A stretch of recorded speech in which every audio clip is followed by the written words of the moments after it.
And we're going. Okay, Yoni, again, thank you so much for coming on, for making the time. You are one of my followers on Twitter that I have been following now for a while I've been learning the past couple of years about the Israel-Palestine conflict and diving more into Judaism and anti-Semitism and all these things. So I'm really excited to talk with you today. And again, thank you for coming on. Yeah, of course. Thank you so much for having me. Great to be here. Looking forward to a great conversation. Me too. Me too. And the way that these conversations always start is, what is your story? What brought you to where you are today? However you want to start your story, if you want to just dive in.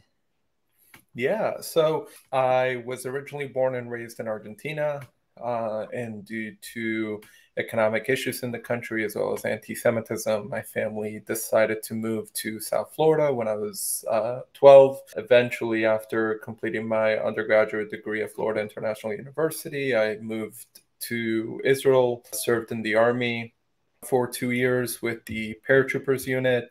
Got my master's in diplomacy and conflict resolution after that from Reichman University, although recently the name was changed, and now before that it was the Interdisciplinary Center in Herzliya. And then I worked for 2.5 years with the Committee for Accuracy in Middle East Reporting and Analysis as a campus advisor. And after that, I began my doctoral degree at Northeastern University in International Relations. And I'm currently the research and data manager for the Combat Anti-Semitism movement. Oh, wow. I'd actually love to learn more about that. What is your day-to-day life like in that role?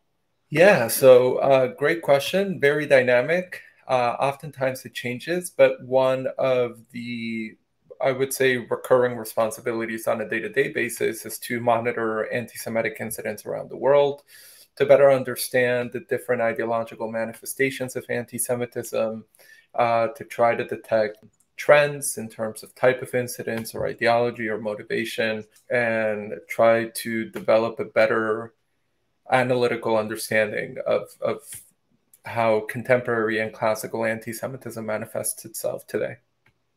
Interesting. All right, that's definitely going to be something I want to dive down, because just for your information, this is the third conversation I've had on the podcast around, I'd say, Israel and Palestine, around Judaism being Jewish and the conflicts as a whole. However, the past two have been very much centered around Israel-Palestine. It's been with two pro-Palestinian activists. One is Peter Bernard, who's a pretty famous name inside the discourse, the Cooney guy, MSNBC analyst, someone I disagree with a lot, which is good to have on. And then another one is Zachary Foster, who wrote a PhD on the invention of Palestine. He really studied where the word Palestine came from and its different uses throughout history up until 1948 is when his dissertation ended. And while that did leave out, I think the 50s and 60s were a very important time for that word. We were able to talk about it a little bit, but something that I haven't been able to talk about a lot, and I'm sure will come up a lot, I did talk about a little bit with Zach, is anti-Semitism. More so in the modern definition of it, I talked about with Zach, but it would be very cool to pick your brain and learn about the history of it all the way through the present time, if you want to go down that road. Yeah. Well, it's a lot to cover the history of anti-Semitism. Yeah, no, of course. Over the last 2,000 years. Perhaps a more valid use of our time might be to try to understand and convey to the audience that anti-Semitism is very much like a virus. And even though we continue to find, I guess, cures, but the equivalent would be social awareness for different manifestations, anti-Semitism continues to evolve, right, through the years. So if you trace it back, to the very beginning, the deicide charge, right, which alleges that Jews were responsible for the death of Jesus, is perhaps one of the initial recorded instances of anti-Semitism. And it came about because the early Christian movement, one of the challenges it faced as it sought to gain support was to make a distinction between the early Christians and the traditional Jews, right? And so the deicide charge was a great way for those who invoked it to present Jews, as members of the out group, right? As Jews being different. But along with the portrayal the Jews were members of the out group came also a very negative allegation, right? That was used for centuries to spew hatred, and violent attacks against the community in Europe, then eventually in North Africa and in the Arabian Peninsula. And of course, the rise and spread of Islam brought with it radical interpretations of Islamic texts, which oftentimes were erroneous. The text itself and the interpretation of it was erroneous, but it was used to fuel a lot of animosity in North African and contemporary Middle East territories. I would say that the evolution of anti-Semitism has perhaps reached a new stage of evolution, which followed the conclusion of World War II and the very clear atrocities, right, committed against the Jewish community. It was made very clear what the atrocities of Nazi Germany were, mostly in part because the Nazi government was very efficient in terms of documentation. It is not something they try to hide, at least until the Nuremberg trial started. So that documentation really served to expose the atrocities committed under fascism, under white supremacist ideology. And then later through the years, as the Soviet Union started to collapse and as we started to gain much more access into accounts and records of Eastern Europe under the Soviet Union, we started to understand some of the atrocities that were happening there that were similar in fashion in terms of targeting the Jewish community, but were done under different justifications, right? They were done under the justification of anti-Zionism. Understanding that form of anti-Semitism allowed, I think, advocates, policymakers to truly understand that even though the world carried out some sort of internal reflection after the atrocities of World War II, hence, the UN, its founding charter, principles on the rights to self-determination, etc., all these things came about a generation that was so appalled by the crimes committed in Europe, North Africa, and the Middle East during World War II. And we entered the era of human rights, right? And anti-Semitism evolved accordingly. And the new type of anti-Semitism that we see now, that's less violent, that's much more difficult to detect, but it certainly brings dangers of its own, is anti-Semitism that's disguised as liberal progressive ideology. It's not to say that liberal and progressive ideology cannot exist without anti-Semitism. That's absolutely ridiculous. Some of my closest friends identify and are progressives and liberal in their political ideology, and they certainly don't espouse any anti-Semitic ideology. But there have been, I would say, fringe circles within this ideology that have allowed anti-Semitism to become very embedded in their own political thought and their own political activities. There's some buzzwords there that stand out to me. As you said, anti-Semitism evolves. So the new evolution is the justification of anti-Semitism in the form of anti-Zionism. And that is something that you'll see, especially on Twitter, a lot of outrage about, or Zionist versus, I don't hate Jews, I hate Zionists.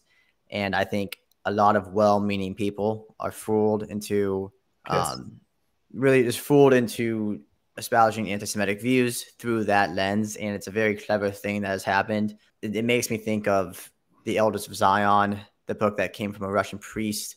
I can't remember when it was published, but I do remember it was published in the early 1900s. The early 1900s. So I do remember it was based off a book about Napoleon's France in 1846. It was a book published. And it was actually, when I say based off, it was plagiarized. It was basically the same exact book. It was a story, a fiction story that this priest took and just kind of put the words Jews in, made Jews out to be these people that are trying to take over the world and all this whole thing. It was fully plagiarized and very easily debunked. However, it's taken root. It got translated into Arabic and kind of taken on its own form in the Arabic world there. Also, something that stands out to me as you're going through that story is the UN, the formation of the UN. And when I think modern day anti-Semitism, I personally think the UN. That's the first thing I think of. Everyone's giving their opinion on how do you solve the IP conflict, and Cornel West said, who I think represents many progressives all over the board, not just in the IP conflict, but in the IP conflict, his solution was have the UN, that they would perform oversight. Basically, they would have jurisdiction over Israel and Palestine.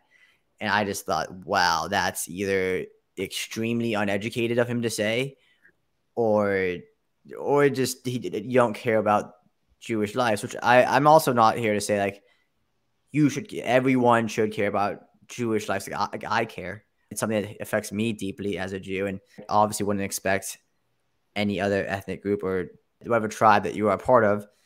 You care about that tribe. You care about your family. You care about your friends, their safety, all of those things. However, the UN, if you want to talk about that for a second, if you want to, I'm sure you've done your research into them.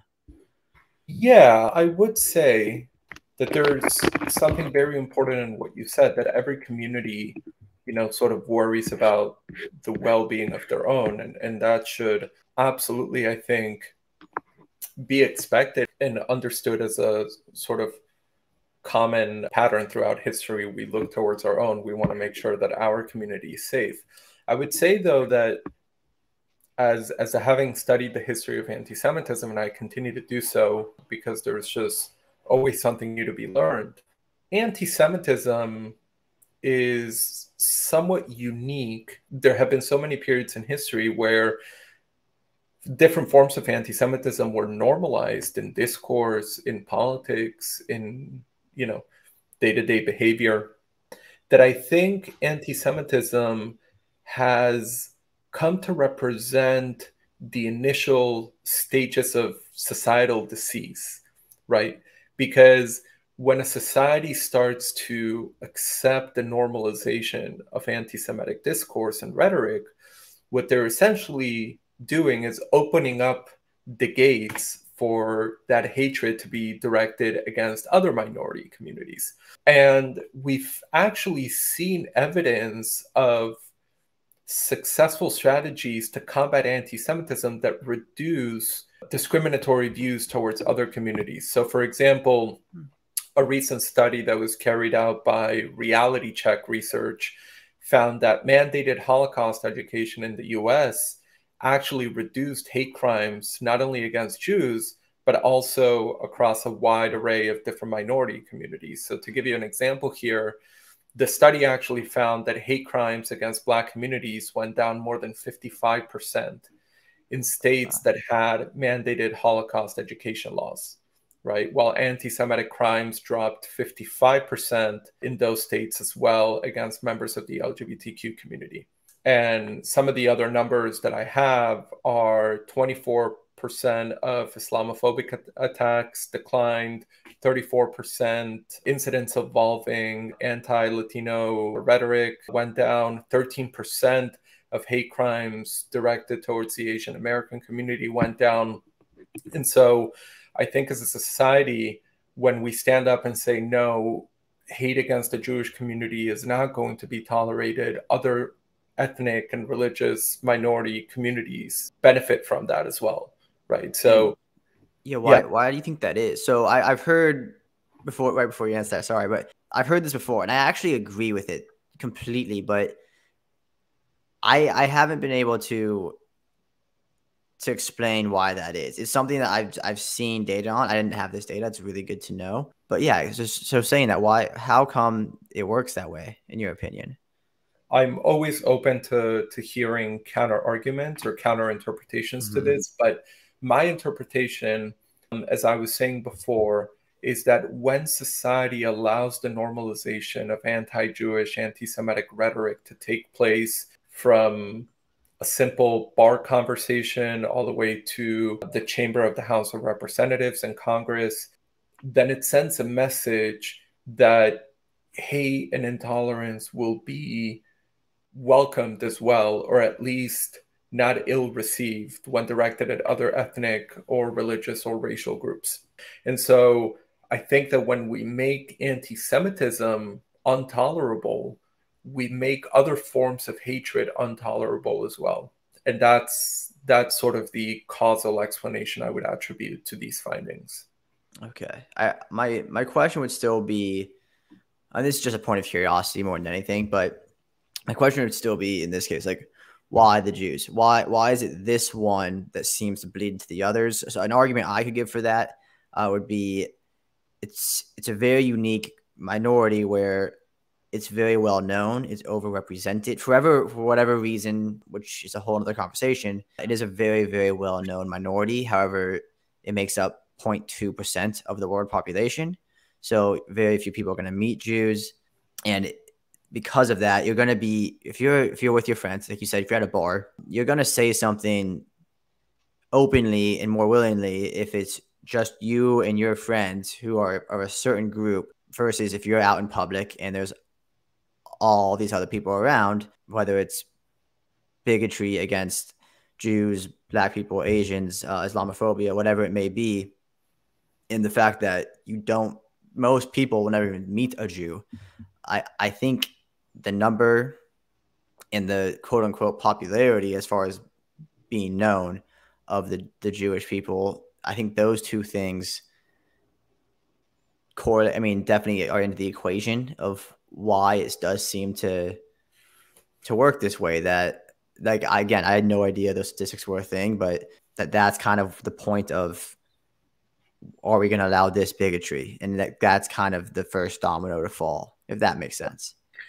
Yeah, I would say I don't have a fantastic answer for you as to why the Jews. And I think that if you actually look back at major episodes that we've been taught are anti-Semitic, they certainly are anti-Semitic, but we oftentimes don't hear about the other ethnic and religious groups that suffered in that same episode as well, right? So, for example, the Moors were also widely persecuted during the Spanish Inquisition, right? So I think the estimates stand that almost 200,000 Jews were ethnically cleansed from Spain, but there were other religious and ethnic minorities that were involved during Stalinist early persecution of Jews under the auspices of conspiring with the Zionist state. There were other ethnic, religious minorities that were being widely discriminated and persecuted, sometimes even much more violently than Jews were. I think what makes anti-Semitism the world's longest lasting hatred is the fact that Jews have survived, for 2,000 years. And that's not a point to be taken lightly, because a lot of these other ethnic, religious communities that have been wiped out through the years, through conquest, through disease, through lack of social or religious cohesion, for whatever reason it might be, Jews have survived. And not only have we survived, we've managed to rebuild our lives after every disaster we've encountered as a people. And I think that continuity is what makes anti-Semitism seem so recurring and so unavoidable, right, by the chapters of history. Yeah, that makes sense. That makes a lot of sense. And then I guess staying somewhat on the same topic here, what are, in your day-to-day, month-to-month, even year-to-year livelihood right now, doing what you're doing, what are the main parts of anti-Semitism that you're battling? Where is it stemming from? Is it mostly due to, you think, the IP conflict? Is it Arab-Jewish relations? Is it other groups? Does it go beyond ethnic and political groups? What are you seeing and what are you battling mostly on a day-to-day and even month-to-month? That mission has changed from year to year, part because of, I suppose, my own professional development, my increased exposure to different points of view. But one variable that has very much shaped what I hope to aspire is the degree of political polarization and social polarization, right? We often hear about political polarization, but social polarization is very much a real thing that's underscored and often sort of merged in the same category with political polarization. And that should not be the case, because it's one thing to be polar opposites when it comes to politics, right? And in fact, for most of American history, we have been polar, right, on a lot of political issues.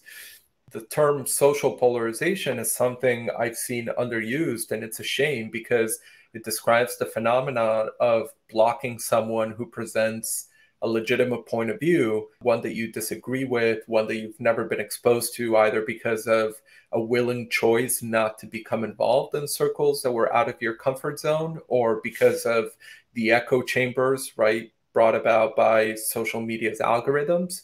But I definitely think we're living through a time of social polarization.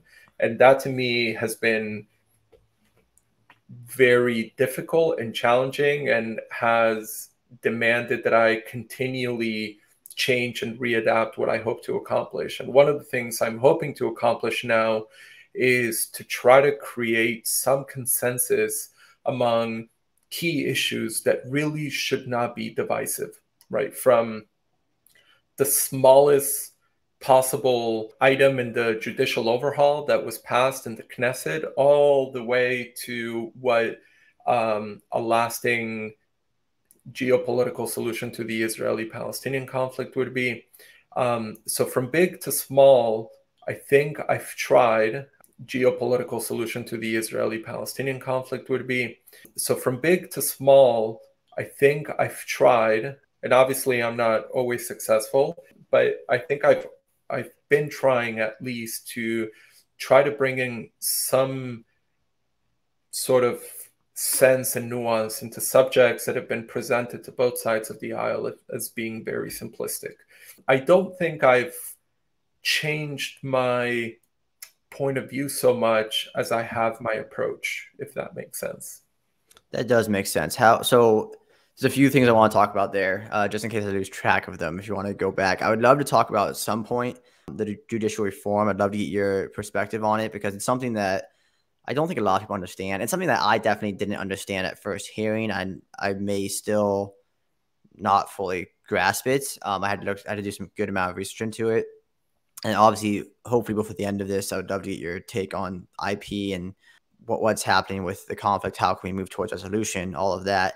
However, before we get to that, you said that you just said you didn't change your point of view so much as your approach. I would love to hear about how your approach has changed, because that's something that's going to help me personally. My approach, I don't think I'll ever really change the core of what I'm trying to do, which is understanding and seek truth.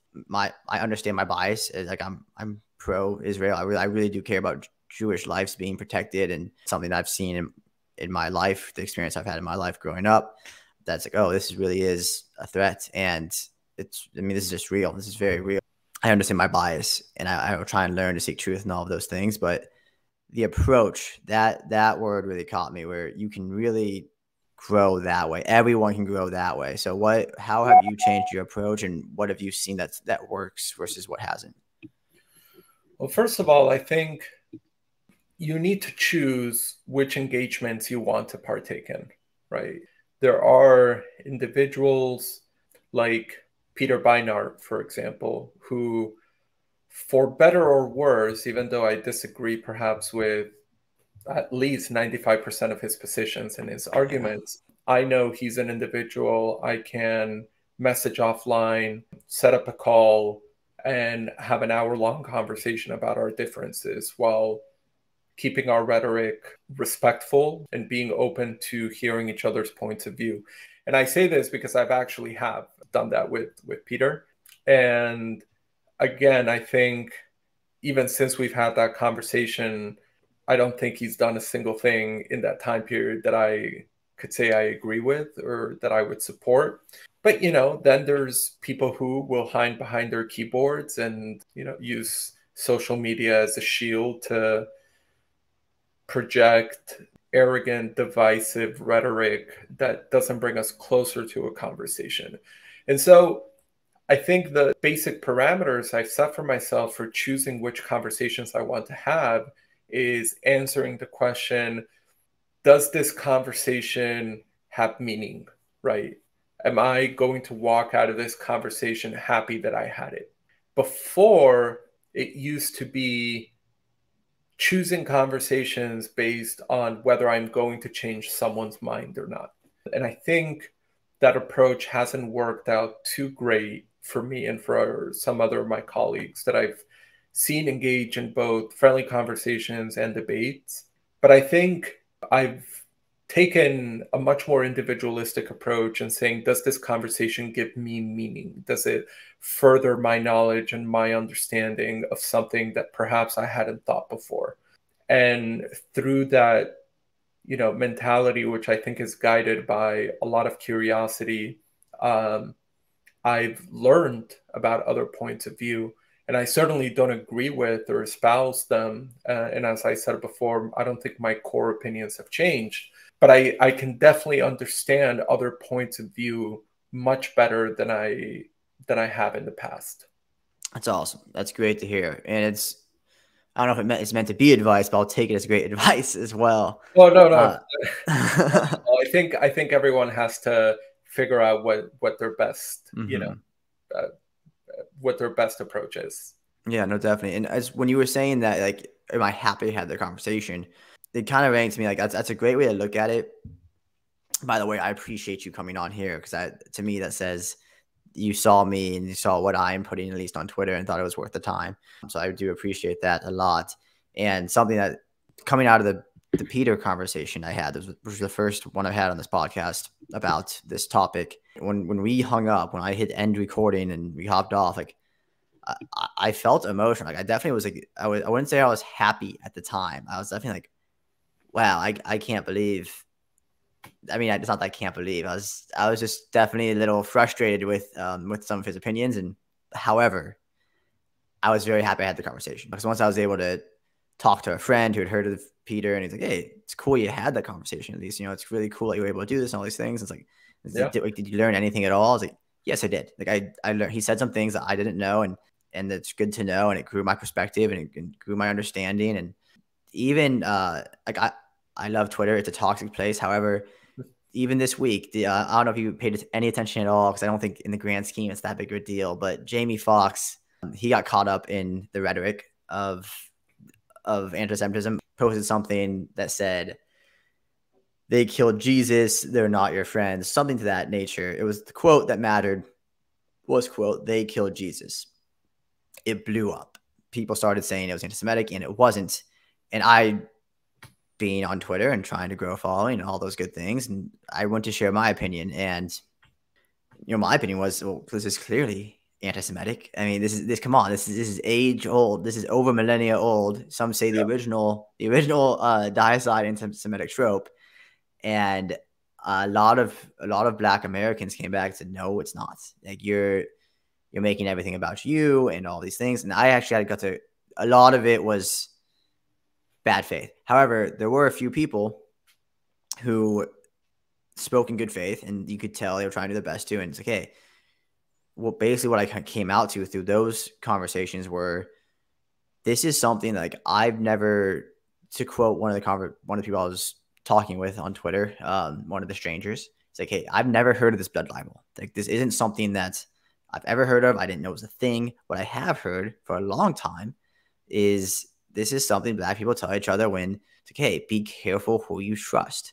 Like this is like they killed Jesus. Like I still don't like that. I still don't like hearing it, but I was able to see their point of view, and I was able to share at least with one human, like, hey, here's the Jewish point of view on this. Like, I understand what you're saying now. Thank you for sharing that. That's not what you mean. However, this is what this means to other people. And I think if you were to go look at Jamie Foxx's comments, like the comments under his post, you're going to see a lot of non-Black Americans who they're liking this and supporting this for reasons that have nothing to do with the Black cultural statement that he is making. And it was a good conversation for learning both sides of that opinion. If I remember correctly, almost 140,000 people liked that post. 160 by the end, 160,000. Okay.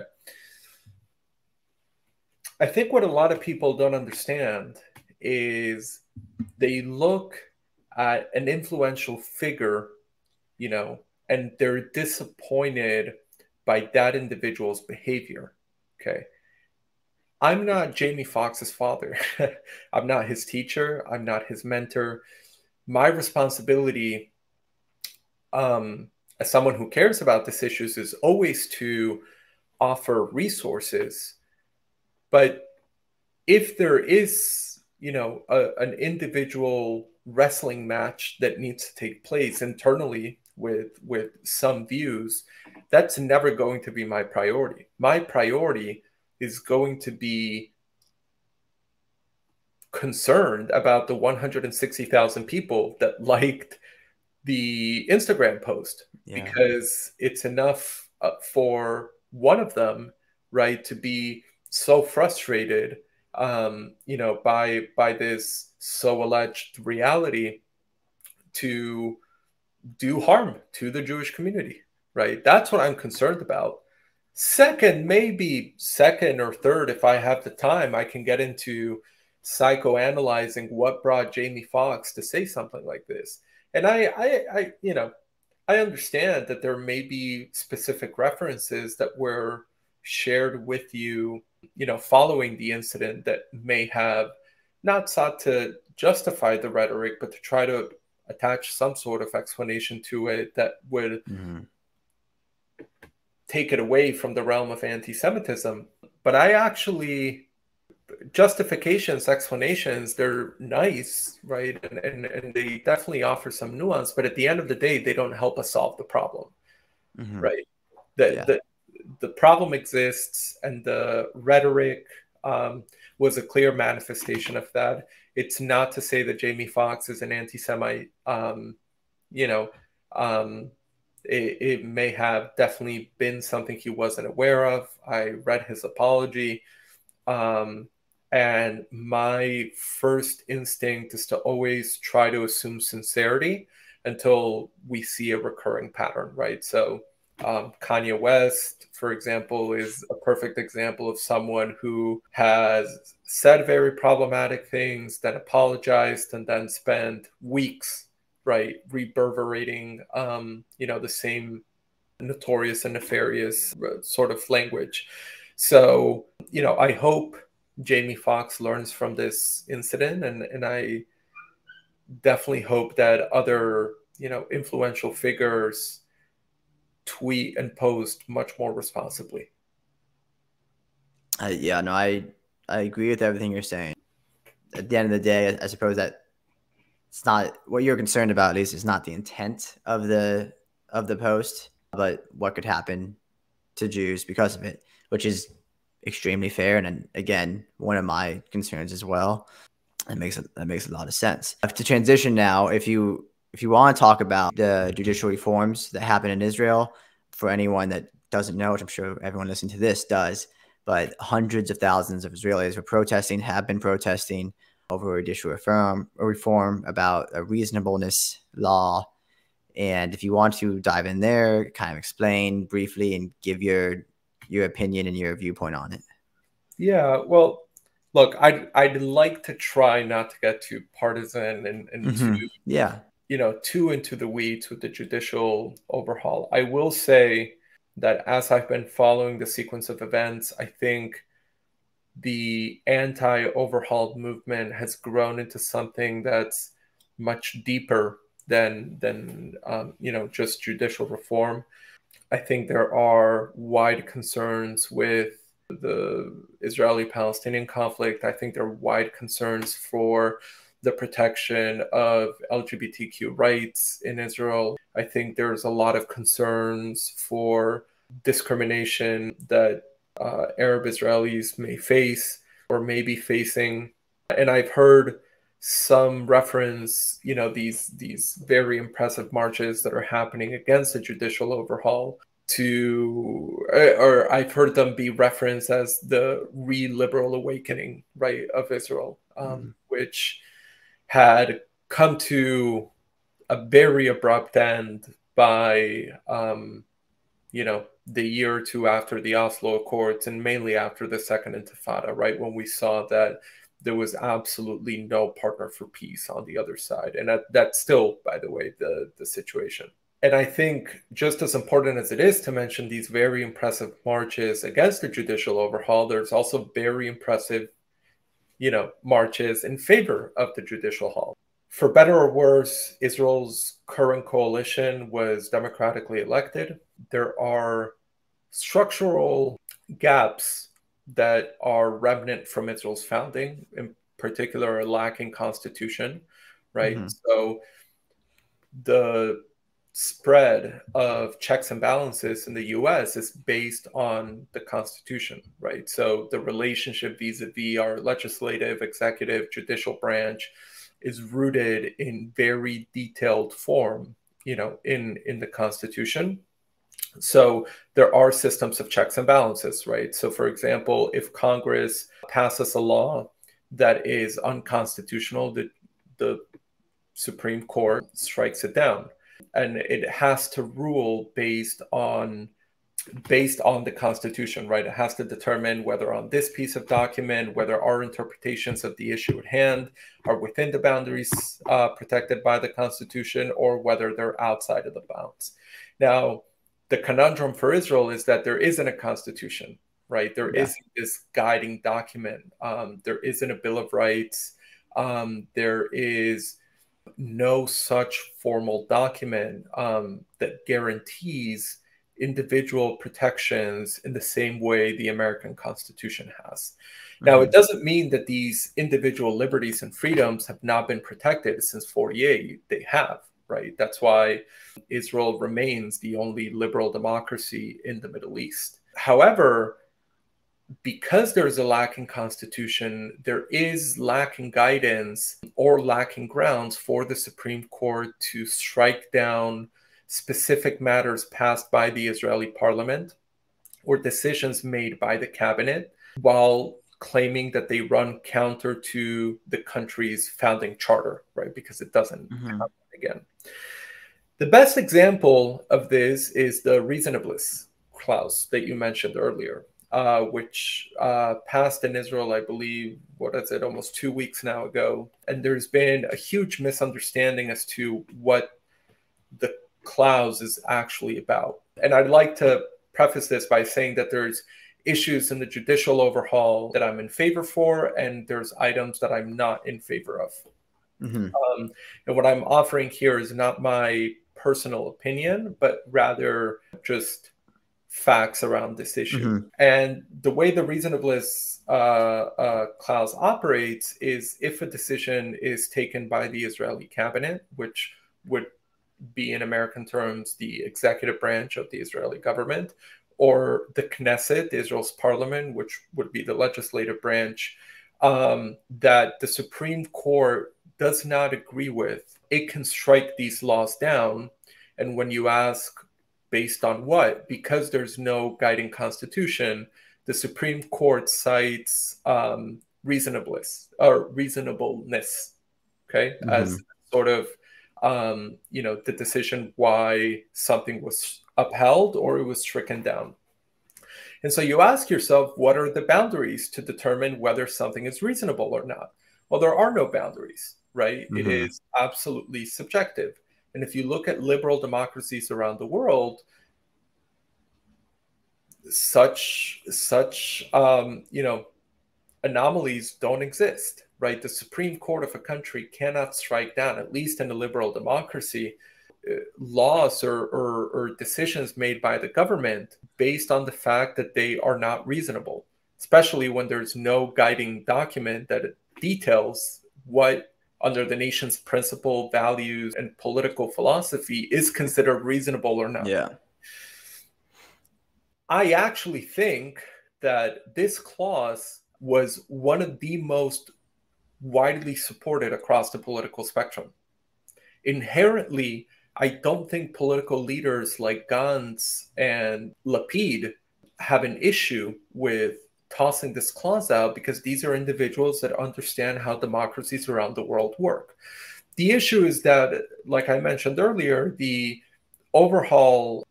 judicial overhaul protests have been sort of transformed into something greater. Call it an anti-Bibi movement, call it an Ben Gvir, Smotrich movement, call it, liberal reawakening, whatever term you want to use. But I am confident that what we're seeing now is a huge societal divide across issues that have been largely undealt with. And who could blame Israel, right? In the almost 80 years in its existence, it has fought 5 wars, it has major military operations that it has to conduct every 2 to 3 years.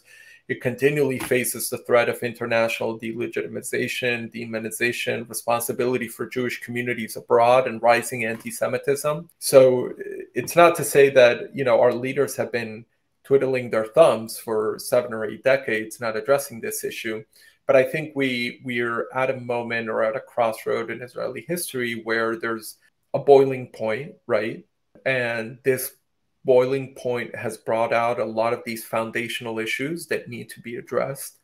What I would like to see, and this is, of course, my own personal opinion, what I would like to see is, however this issue is resolved, to lead to the drafting of a constitution. I think it's been too long without it. And I think that a lot of future governments will be better guided by a constitution that very clearly details Israel's commitment to being a Jewish democratic state. That's very well put. I think all of that is very well put. And I'd say, unfortunately, I can't really disagree with you. I've made a lot of conversation on disagreement, but to my understanding of what's happening in Israel, through these discussions online, through discussions with friends and family that live in Israel offline, that's exactly how I understand it. And just, again, extremely well put. I think when you're saying that it's a liberal awakening or maybe an anti-extreme rights marches or whatever it may be, I think it's a good way of describing it. And I also actually agree that I think what Israel does need is a constitution. I think when it comes to that one particular law, the reasonableness law or reform that was put into place, again, like you said, reasonableness is objective. I actually had a great conversation on here with a man named Joe Rippert. He founded Rip Views, which shows the bias of the right and the left in every kind of political situation in America as the news comes up. That's his goal, and it's a really cool goal. I really like what he's doing. And he talks about common sense. And it's like, I brought up, I don't know what I was talking about, but I don't think this is a hot take. I think it's just common sense, whatever I said. And he's like, well, the problem with common sense is that everyone has their own common sense, right? Like, let's take the transgender issue. On the left, like, I don't get it. We just need to be inclusive. It's just common sense. Like, we should just be inclusive. And then on the right, it's, I don't get it. A man can't be a woman. Like, it's just science. Like, I just don't get it. It's just common sense. So I kind of take that framework of that conversation I had and would apply it here. And I completely agree. I would say the part where I say many pro-Palestinian activists, and as we're running a bit low on time here, I'd like to move more into that direction. So kind of as a bridge there, the part where many pro-Palestinian activists, whether they're Arab, Palestinian, Jewish, or whatever it may be, is the formation of a the word Jewish democratic state. I know a lot of people say that Israel isn't a democracy. I think it's ridiculous, personally, to say that Israel isn't a democracy. It's just a wild statement that I don't think I need to have that conversation here with you. But I think a lot of people do have the problem with Jewish, and Peter kept bringing up a Jewish supremacist state. It's like, I'm not calling for a Jewish supremacist state. I think everyone in Israel should have equal rights. I just believe that in order for the Jewish people to be safe, this does need to be a Jewish state. That needs to be part of the vocab. It needs to be, it's okay for one piece of land, one small piece of land where the indigenous people can be a majority to ensure protection. So I'd like to say something about Peter Beinart's philosophy, and this is where I very much disagree with him, his position. And I'll even go further enough and say the audacity of taking that position. Okay, I'll explain why. If you look at the Middle East in the 1920s, you had hundreds of thousands of Jews spread across Arab lands that have lived there for generations, right? You had a huge community in Tripoli, you had a huge community in Aleppo, you had, a huge community in Algeria, you had a community in Egypt and in Lebanon, a community in Yemen, right, where today there are less than, I believe, 50 Jews or so. And so the question that Peter and like-minded people like to ignore, don't like to address, is why are there no Jews in these countries left? Okay. Now you grab that rationale after you grapple with the fact that through the years, especially in the early 1940s, late 1930s, when the Grand Mufti Haj Amin al-Husseini, who had been appointed by the British to serve as the Mufti of Jerusalem, had actually started to collaborate with Nazi Germany to a point where it wasn't just Nazi collaboration. He was a paid employee of Nazi Germany. He was given an office by Berlin to work out of. He was given a stipend to hire employees whose responsibility was to translate the same anti-Semitic propaganda being spewed by Goebbels into the Arab world. And after the British chased him out of the Mandate of Palestine, he made his home base Iraq, right, where he led essentially the movement, the anti-Semitic movement that culminated in the Farhud, and to the point where he had even helped raise SS brigades, for Nazi Germany, and you take this propaganda that had been infused into the region for years, for decades, actually, right? Because then with the establishment of Israel, there was even more need for this propaganda that spread hatred, not just against the Jew, but also against the Jewish state. And this propaganda continues, by the way, to appear in mainstream outlets in Egypt and Jordan, despite having normalized relations in 1979 and in the mid-1990s with Jordan. But this propaganda, this hate, continues to prevail in a lot of parts in the region. Now, it's not just in the region, it's also, and very specifically, in the Palestinian territories, in the Gaza Strip that's ruled by Hamas, and in the West Bank, areas A, B, and even some parts of C that are overseen by the Palestinian Authority, that have very much sustained this effort to continue spewing anti-Semitic propaganda, which forms the basis, by the way, for their political and militant resistance against Israel. And the likes of Peter Beinart come in and say, well, look, we need to bring in our conceptualization of liberty and democracy and individual freedom and grant everyone citizenship to Israel, even if it means the transformation of a Jewish majority into a Jewish minority. And my question is, an idea that, that sounds wonderful, that sounds rich, I would love nothing more than that. But if you look at the Palestinian system of anti-Semitic indoctrination, right, I'm talking about, running summer camps in Gaza that are organized and run by members of Palestinian Islamic Jihad and by Hamas, or you look at a government that continues to make the ethnic cleansing of Jews in the West Bank a condition for the establishment of a Palestinian state, or when you look at what Palestinian Authority textbooks, sponsored textbooks, look like, and how they erase Jewish connection to the land, how they portray Israel as a cancerous tumor in the region. You grab all of this system of indoctrination, pertaining to anti-Semitism that has, I would say, corrupted significant parts of Palestinian society. And you create a situation where Jews are no longer the majority in the state, right? And that everyone has equal rights. What happens after? What does that look like? Show me one Arab majority country in North Africa or in the Middle East that has been successful in protecting its Jewish community. Exactly. That last statement is my exact point. So frustration I have not only with Peter's point, but with what I said about the audacity of making that point, is that for individuals like Peter, Israel is a territory miles and miles and miles away in which they can run social simulations, right? Or run experiments while putting the risk of millions of Jews, while putting millions of Jews at risk. Okay.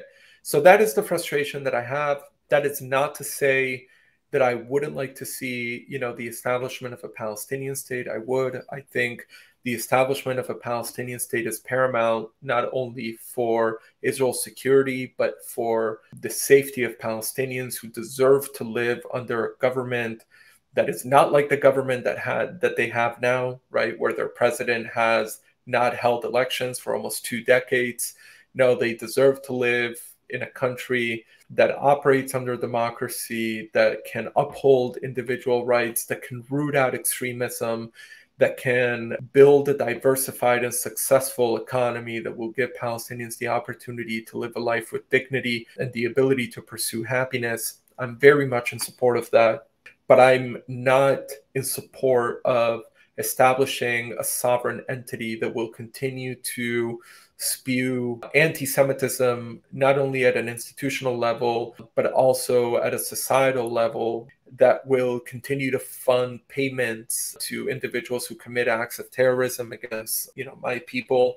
And so before we can even get to the territorial concessions that have to be made for peace to actually happen and to prosper, for me, there are vast changes that need to happen within the Palestinian political system.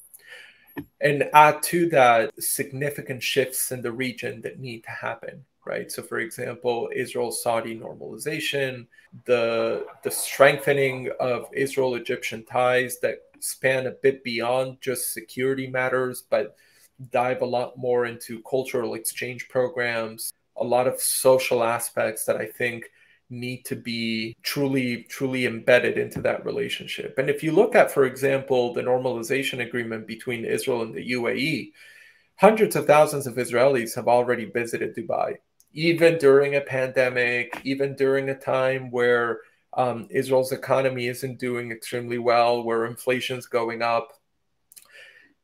And I would even dare say that I believe more Israelis have visited Dubai in the last 2 years since normalization than Israelis have visited Egypt. Likewise, I think we've had a much more fruitful economic relationship with the UAE in the past 2 years than we have with Egypt in 40 or with Jordan in 30. That's interesting. That's good to know that.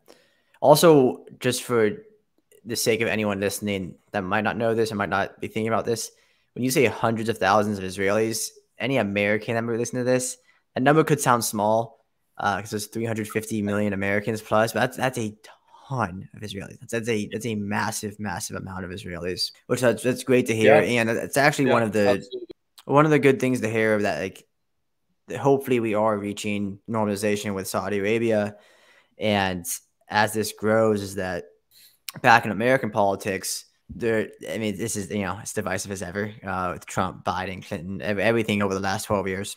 And the fact that America elected Trump, and that did seem to lead to a new strategy of peace with Palestine, kind of going from a moment of, or not even a moment, to say decades of, in order to have peace with the Arab world and normalization with the Arab world, you have to go through Palestine, versus just you have someone that doesn't understand the system of U.S. politics and hasn't been inside of the system of U.S. politics. They bring in a new vantage point, and this isn't to say I endorse everything Trump has said and done, but there was a new vantage point of, whether it was Trump or someone on the team or whatever, of, hey, why don't we try and go the outside in? Let's have normalization with the Arab world, and maybe that can bring peace slowly towards the center. Look, that's what happens when you understand the embedded historical context of the conflict, which, for as much legitimate criticism that can be leveled against Trump, as president, as non-president, and then again as candidate for president, one of the things the Trump administration did very well was to understand the role that Arab countries in the region played in perpetuating the Israeli-Palestinian conflict by using Palestinians as a tool, right, to wage diplomatic and public diplomacy wars against Israel, right? Yeah. And had that approach changed, had that approach never happened, you certainly would not have had the bombing of thousands of Palestinians by the Assad regime during the Syrian civil war. You certainly would not have the number of refugee camps you have in Jordan or in Lebanon. We would have dealt with Palestinian leadership that would have been held much more accountable to the very generous peace offers that Israel has made since Israel's inception. And the Arab countries did not do that because for decades, their number one concern was the establishment of a Jewish sovereign state in the region, right? The beautiful thing about international relations is that maps continually change, concerns continually change, points of fear for sovereign states continually change, and Iranian expansionism into the region certainly changed the calculus of states like the UAE, like Saudi Arabia, Bahrain. And, I think this created, and I think the window of opportunity is still very much open for Israel to ride the wave and continue normalizing relations with sovereign states that would hopefully use their influence to push the Palestinians or the Palestinian leadership to have meaningful and honest discussions about, a two-state solution. I would hope so as well. And I would love to continue this conversation. I want to talk more about the UN because I haven't been able to talk about that at length yet. But however, we are already over an hour, so I'll get some closing questions in. And then if you enjoyed the conversation, I certainly did. It flew by. I would love to have it again at some point in the future. Yeah, that would be great. There's a lot to say about the UN, and I think we would need, yeah, I think another hour or so. So, however, there are a few closing questions that I'd love to ask before we log off here. Yeah. The first one is, do you have any book recommendations, whether it's on antisemitism, Judaism, the IP, or just life in general? Any favorite books? Ooh, good question. Okay, for life books, The Alchemist. Yeah, The Alchemist. Very short read. You can get it done on a rainy Friday or rainy Saturday. In terms of the Israeli-Palestinian conflict, there are a number of those. I think if you're trying to understand a lot of the reasons why a peace agreement was not exactly established, and to better understand Palestinian rejectionism, I'd recommend Dennis Ross's The Missing Piece. But I also think in attachment to historical context, narratives are important, and understanding diverse viewpoints are important as well. So I would recommend also Yossi Klein Halevi's Letter to My Palestinian Neighbor. And for, another book that does a lot of justice to explaining concerns held by Israelis and Palestinians, Catch 67 by Mika Goodman. Those are the three main books that come to mind right now. Awesome. I appreciate the recommendations. I have read the Letters to a Palestinian Neighbor. It's somewhere on here, but I haven't read either of the other two. So I look forward to expanding my knowledge on that. And then finally, I'll let you get out of here. It's kind of another big question. In your opinion, what is the meaning of life?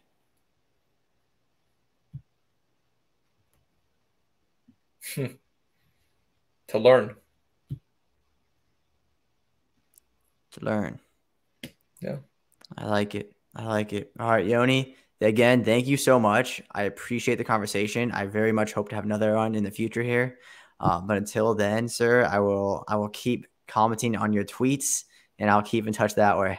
Looking forward to it. Thank you so much, and thank you for running this program. I think it's very needed. I really appreciate that. Thank you. Okay, take care.